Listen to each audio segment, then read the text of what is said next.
Una de las cosas sorprendentes sobre el Nuevo Testamento es cuánta verdad puede estar acumulada en una cantidad muy limitada de espacio.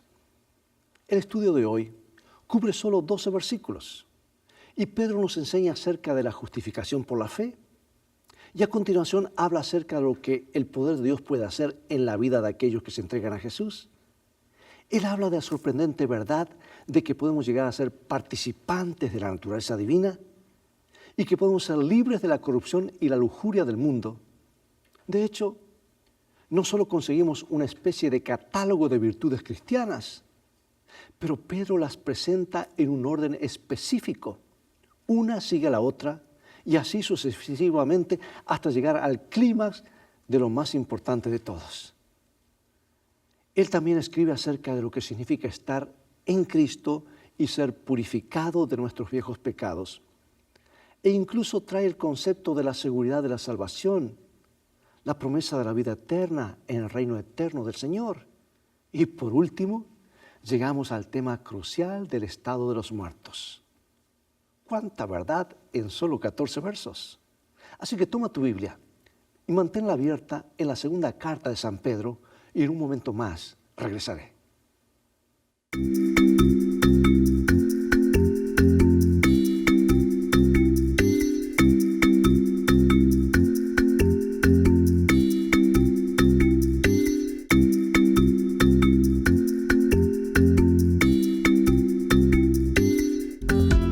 Lecciones de vida, un estudio semanal de las lecciones de la Escuela Sabática.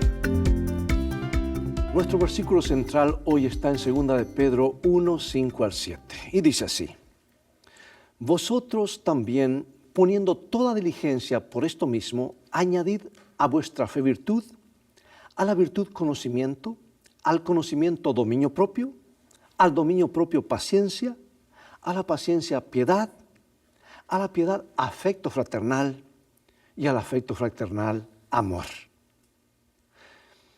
Lo que nos está diciendo aquí en que es posible llegar a ser participantes de la naturaleza divina y escapar de la corrupción que hay en el mundo y de los malos deseos. Nos está diciendo que es posible lograr la seguridad del éxito en la vida cristiana y ser acogidos en el reino eterno de nuestro Señor. Pedro nos dice: ¿cómo podemos lograr todos esos objetivos? Debemos tener un conocimiento eficaz y productivo de Dios y de Jesucristo, que nos llamó a emular su santidad.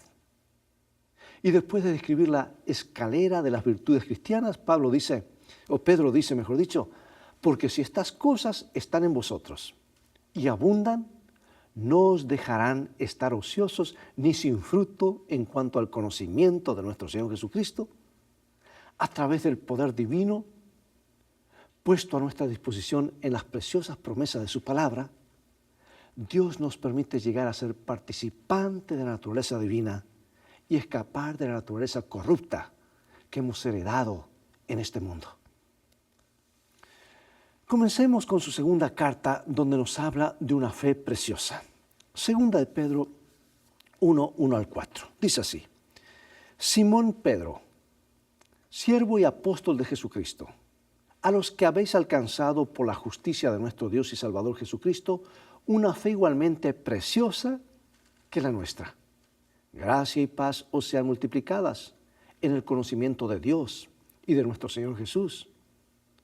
Como todas las cosas que pertenecen a la vida y a la piedad nos han sido dadas por su divino poder, mediante el conocimiento de aquel que nos llamó por su gloria y excelencia, por medio de las cuales nos ha dado preciosas y grandísimas promesas, para que por ellas llegases a ser participantes de la naturaleza divina, habiendo huido de la corrupción que hay en el mundo a causa de la concupiscencia.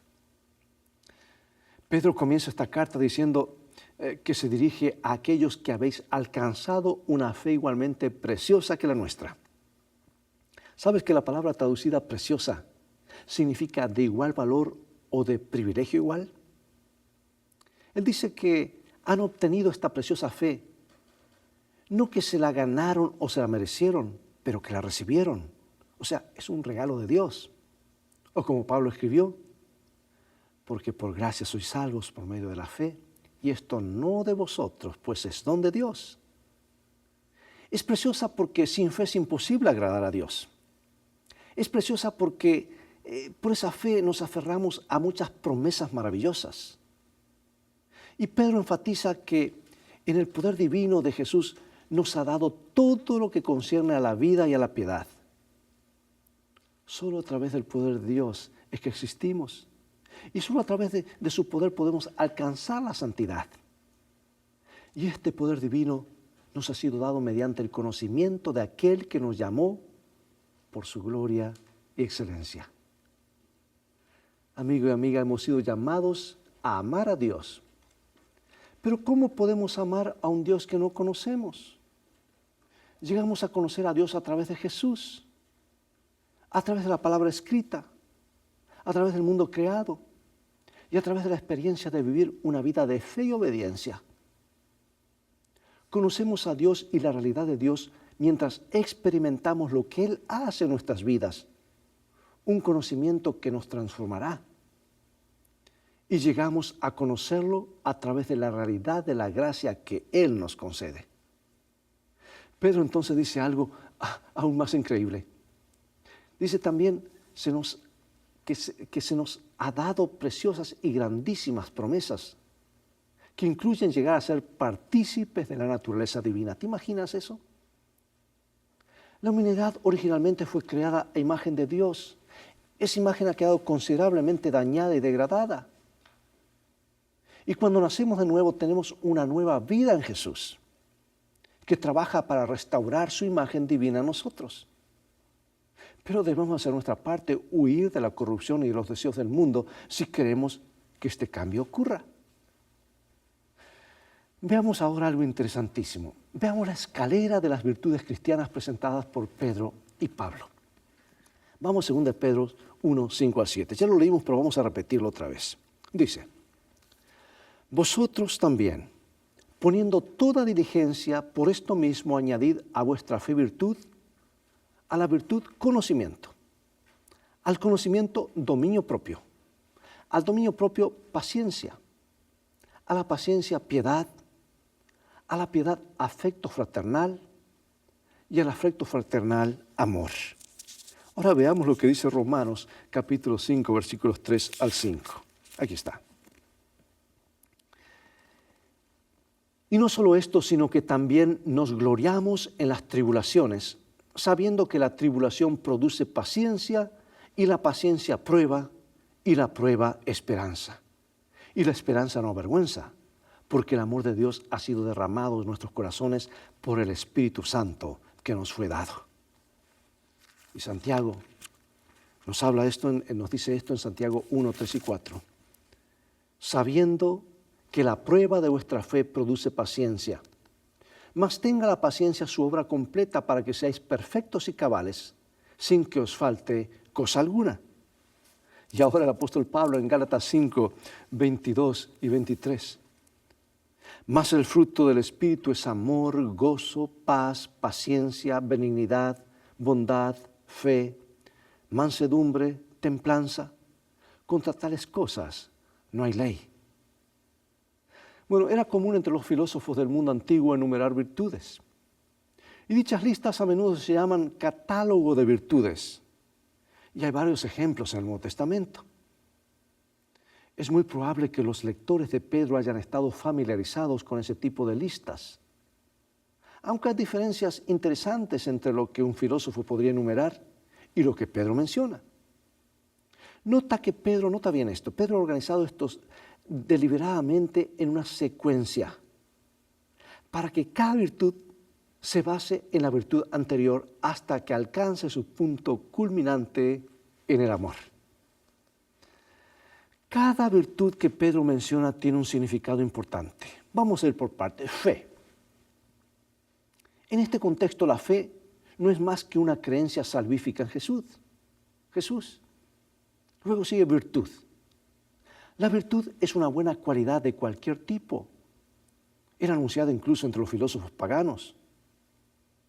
Sí, la fe es crucial, pero debe dar lugar a un cambio de vida en la que se exprese la virtud. Luego, conocimiento. Pedro seguramente no está hablando del conocimiento en general, sino del conocimiento que proviene de una relación salvadora con Jesucristo. Luego le agrega templanza o dominio propio. Los cristianos maduros son capaces de controlar sus impulsos, especialmente aquellos impulsos que conducen a excesos. Luego sigue la paciencia o perseverancia o aguante. La perseverancia es resistencia, especialmente ante las pruebas y ante la persecución. Piedad. En el mundo pagano, la palabra traducida aquí como piedad significa un comportamiento ético que resulta de la creencia en un Dios. Y dentro del Nuevo Testamento también lleva el concepto de un comportamiento ético que resulta de la creencia en un solo Dios verdadero. Ahora mira esto, amor fraternal, dice. Los cristianos son como una familia y la piedad conducirá a una comunidad en que las personas son amables unas con otras. Y termina con el amor. Pedro trae la lista a su punto culminante con el amor. Él suena como Pablo, que dijo, y ahora permanecen la fe, la esperanza y el amor, estos tres, pero el mayor de ellos es el amor.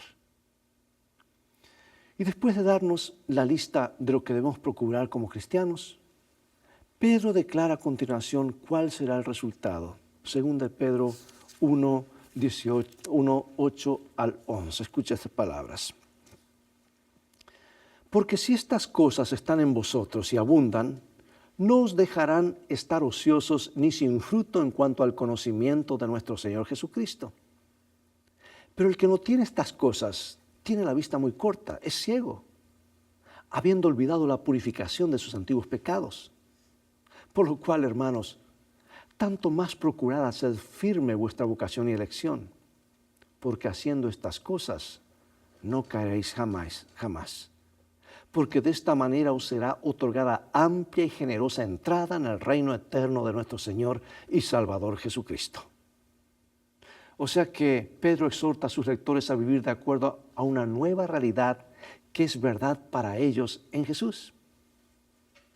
Las características de fe, virtud, conocimiento, templanza, paciencia, piedad, afecto personal y amor están en vosotros y abundan, dice él. El problema es que no todos los cristianos viven de acuerdo a esta nueva realidad. Algunos son ociosos o estériles en el conocimiento de nuestro Señor Jesucristo. Y amigo mío, si no dedicamos tiempo para conocerle, ¿cómo vamos a desarrollar esas virtudes? Algunas personas han olvidado que sus viejos pecados ya fueron lavados. Por eso Pedro dice que los cristianos deben vivir la nueva realidad que es cierta para ellos en Jesús. En Cristo ellos han obtenido el perdón, la purificación y el derecho a participar en la naturaleza divina. Por tanto, deben procurar hacer firme la vocación y elección. No hay excusa para vivir como lo hacían antes. No hay excusa para ser cristianos estériles o infructuosos. Alguien afirmó, oímos hablar mucho acerca de la fe, pero necesitamos oír mucho más acerca de las obras. Y tiene razón. Muchos están engañando sus propias almas al vivir una religión cómoda, complaciente, sin cruz. Romanos 6:11. Así también vosotros consideraos muertos al pecado, pero vivos para Dios en Cristo Jesús, Señor nuestro. En cierto sentido, tanto Pedro como Pablo dicen, sé quién eres. Y nosotros somos nuevas criaturas en Cristo, limpias de pecado y participantes de la naturaleza divina. Es por eso que podemos vivir según se nos ha llamado. Se supone que debemos ser como Cristo, que es lo que significa ser cristianos, ¿verdad? Y a continuación Pablo pasa a elaborar sobre un tema que era la gran preocupación de los hermanos de la iglesia del primer siglo, especialmente por estar en medio de una cultura pagana que sostenía muchos errores teológicos, en especial el error que ocurre cuando una persona muere. Y ahora, en su segunda carta, capítulo 1, versículos 13 y 14, explica: pues tengo por justo, en tanto que estoy en este cuerpo, el despertaros con amonestación, sabiendo que en breve debo abandonar el cuerpo, como nuestro Señor Jesucristo me ha declarado. ¿Qué es eso de abandonar el cuerpo? En 1956, el gran teólogo Oscar Cullmann escribió un breve estudio llamado, este era el título, Inmortalidad del alma o la resurrección de los muertos, el testigo del Nuevo Testamento. Él argumentó que el concepto de la resurrección es bastante incompatible con el concepto de el alma inmortal. Además dijo que el Nuevo Testamento se encuentra lleno en el lado de la resurrección de los muertos y no de una vida que sigue viviendo después que murió la persona. Y él dijo: ninguna otra publicación, escribió más tarde, ha provocado tanto entusiasmo y tanta hostilidad violenta como esta que escribí. ¿Qué dice la Biblia al respecto? La Biblia es muy clara, amigos. Contiene 1600 versículos que hablan del tema y ninguno de ellos dice que el hombre es inmortal. Eso entró en la Edad Media, cuando se prohibió la iglesia y el paganismo se mezcló con el cristianismo. Solo Dios es inmortal. Escucha, nosotros perdimos la inmortalidad al escuchar y seguir la voz de la serpiente. Perdimos el hogar, perdimos la inmortalidad, perdimos la felicidad, perdimos todo. Pero la inmortalidad nos será devuelta cuando Jesús regrese. Son varios versículos, sígueme. Mira qué lógica y clara es la Biblia. 1 Corintios 15, 12 al 57. Voy a leer, no todos, pero la mayoría de los versículos. Dice así: pero si se predica de Cristo que resucitó de los muertos, ¿cómo dicen algunos entre vosotros que no hay resurrección de los muertos? Porque si no hay resurrección de los muertos, tampoco Cristo resucitó. Y si Cristo no resucitó, vana es entonces nuestra predicación, vana es también vuestra fe. Y somos hallados falsos testigos de Dios, porque hemos testificado de Dios que Él resucitó a Cristo, al cual no resucitó, si en verdad los muertos no resucitan. Pero si los muertos no resucitan, tampoco Cristo resucitó. Y si Cristo no resucitó, vuestra fe es vana, aún estáis en vuestros pecados. Entonces también los que durmieron en Cristo perecieron. Si en esta vida solamente esperamos en Cristo, somos los más dignos de conmiseración de todos los hombres. Mas ahora Cristo ha resucitado de los muertos, primicia de los que durmieron es hecho, porque por cuanto la muerte entró por un hombre y también por un hombre la resurrección de los muertos, porque así como en Adán todos mueren, también en Cristo todos serán vivificados, pero cada uno en su debido orden. Cristo, las primicias, luego los que son de Cristo en su venida. Luego el fin, cuando entregue el reino al Dios y Padre, cuando haya suprimido todo dominio, toda autoridad y potencia. Porque es preciso que Él reine hasta que haya puesto a todos sus enemigos debajo de sus pies. Y el postrer enemigo que será destruido es la muerte. Porque todas las cosas las sujetó debajo de sus pies.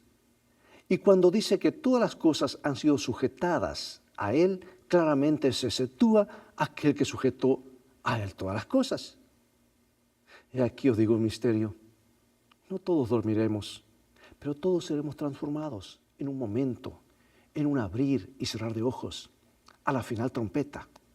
Porque se tocará trompeta y los muertos serán resucitados incorruptibles y nosotros seremos transformados. Porque es necesario que esto corruptible se vista de incorrupción y esto mortal se vista de inmortalidad. Y cuando esto corruptible se haya vestido de incorrupción y esto mortal se haya vestido de inmortalidad, entonces se cumplirá la palabra que está escrita: sorbida es la muerte en victoria. ¿Dónde está, oh muerte, tu aguijón? ¿Dónde, oh sepulcro, tu victoria? Amigo y amiga, un estudio de lo que dice el Nuevo Testamento acerca de la muerte y la resurrección ha convencido a la mayoría de los estudiosos del Nuevo Testamento que Cullmann tenía razón. el Nuevo Testamento efectivamente asume el concepto de la resurrección, no el de un alma inmortal que sobrevive a la muerte del cuerpo. Por ejemplo, 1 Tesalonicenses 4, 16 al 18, Pablo insta a los que han perdido a sus seres queridos a la muerte, que sean consolados con el conocimiento de que cuando Jesús regrese de nuevo, Él resucitará a los muertos. Y en 1 Corintios 15, Pablo da una descripción extendida de la resurrección. Comienza señalando que la fe cristiana está basada en la resurrección de Jesús. Si Jesús no hubiese resucitado, entonces cualquier fe en Él sería vana. Pero dice Pablo, Cristo ha resucitado de entre los muertos como primicia de los que durmieron. Y amigo y amiga, la resurrección de Cristo de entre los muertos hace posible que todos los que estén en el sepulcro resuciten una vez porque Cristo ha resucitado. Los hijos de Dios nunca se ven por última vez, habrá un reencuentro. Y Pablo habla de ese cuerpo resucitado en 1 Corintios 15. Él contrasta los nuevos cuerpos que recibiremos en la resurrección con nuestros cuerpos presentes. Los que tenemos ahora perecerá. Los que tendremos en la resurrección permanecerán para siempre. En resumen, cuando el Nuevo Testamento habla de la muerte, lo hace en términos de la resurrección, no de la inmortalidad del alma. Es importante saber este contexto antes de continuar nuestro estudio. El apóstol tenía fe al enfrentar la muerte. Mira lo que escribe, 2 de Pedro 1, 13 al 15. Pues tengo por justo, en tanto que estoy en este cuerpo, el despertaros con amonestación, sabiendo que en breve debo abandonar el cuerpo como nuestro Señor Jesucristo me ha declarado. También yo procuraré con diligencia que después de mi partida, vosotros podáis en todo momento tener memoria de estas cosas. Y aquí revela el motivo de su carta. Pedro piensa que está a punto de morir y la carta contiene su último mensaje o testamento. Que Pedro espera morir pronto se pone de manifiesto por la fraseología mientras viva en esta habitación pasajera, porque sé que dentro de poco tendré que abandonarlo. Él asemeja el cuerpo a una tienda de campaña o tabernáculo, que él dejará o Pedro dejará cuando muera. Y de hecho, amigo y amiga, es tan claro que Pedro se refiere a su cuerpo cuando se refiere a abandonar la habitación, su habitación pasajera, que los traductores modernos tienden a traducir esta frase como en tanto que estoy en este cuerpo, sabiendo que en breve debo abandonar el cuerpo. Nada sugiere que cuando Pedro abandone su habitación pasajera o cuerpo, su alma sobrevivirá como una entidad separada. Él escribe esto conociendo que su vida pronto llegará a su fin. Él sabe esto porque, como él dijo, el Señor Jesús me ha declarado. Sin embargo, no parece haber ningún temor, ninguna preocupación en lo que él dice, ninguna aprensión. Su énfasis, en cambio, está en el bienestar de aquellos a quienes él está dejando atrás. Él quiere que permanezcan firmes en la verdad presente. Y mientras él esté vivo, él los amonestará a mantenerse fieles. Y aquí, amigos, podemos ver la realidad y la profundidad de la experiencia de Pedro con el Señor. Sí, él va a morir pronto y no será una muerte agradable, pero su desinteresada preocupación es para el beneficio de los demás. Ciertamente Pedro fue un hombre que vivió la fe que enseñó. Pregunto, ¿de qué manera nuestra fe nos ayuda a lidiar con la terrible realidad de la muerte? ¿Cómo podemos aprender a aferrarnos a la maravillosa esperanza que tenemos, incluso al enfrentar la muerte, por lo que Jesús ha hecho por nosotros? Como hemos visto, Pedro sabía que estaba a punto de morir y sabía durante mucho tiempo la forma como iba a morir. Eso porque Jesús mismo lo había dicho. De veras estás seguro que cuando eras más joven te vestías tú mismo e ibas donde querías, pero cuando seas viejo extenderás las manos y otro te vestirá y te llevará donde no quieras ir. ¿Y cuál fue su fin? A Pedro, por ser judío y extranjero, le condenaron a recibir azotes y a ser crucificado después. En perspectivas de esa espantosa muerte, el apóstol recordó su gravísimo pecado de negar a Jesús en la hora de su prueba.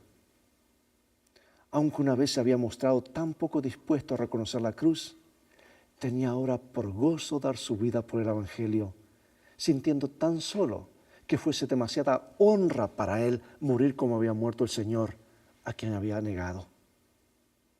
Pedro se había arrepentido sinceramente de su pecado y Cristo le había perdonado, según lo comprueba el altísimo encargo de apacentar a las ovejas y corderos del rebaño. Pero Pedro no podía perdonarse a sí mismo. Ni aun el pensamiento de las agonías de la muerte que le aguardaba era capaz de mitigar la amargura de su aflicción y arrepentimiento.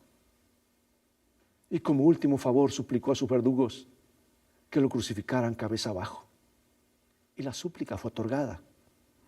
Y de esa manera murió el gran apóstol Pedro. Y a pesar de tener esa perspectiva ante él, la preocupación de Pedro estaba en el bienestar espiritual de su rebaño. Oh, qué capítulo hermoso hemos visto hoy. Dios permita que estas verdades sean como una roca sólida sobre la cual asentar nuestros pies, pues son un mensaje que viene del corazón de Dios a nuestro corazón. ¿Quisieras acompañarme en oración? Oremos al Dios de lo imposible. Padre Celestial, gracias por estas enseñanzas. En estos 14 versículos hemos visto tantas cosas. Pero te agradecemos que hay una esperanza sólida en tu palabra, porque tu palabra es la verdad y tú siempre nos dices la verdad. Queremos confiar en ti, confiar frente a toda prueba. Vendrán momentos difíciles, tal vez tendremos que poner nuestra vida aquí, pero tenemos un glorioso despertar cuando Jesús venga. Bendícenos y ayúdanos a ser estudiantes de tu palabra y portadores de esperanza, en el nombre de Jesús. Amén. Amigos, que el Espíritu de Dios tome posesión de cada una de sus vidas, de tu vida, de mi vida. Que te guíe a toda la verdad, que te guíe a Jesús y que puedas dar en tu vida los frutos del Espíritu y te transformes en un canal de bendiciones para otros. Recuerda, tú vales mucho para Jesús. Él te ama más de lo que puedes imaginar. Dios te bendiga.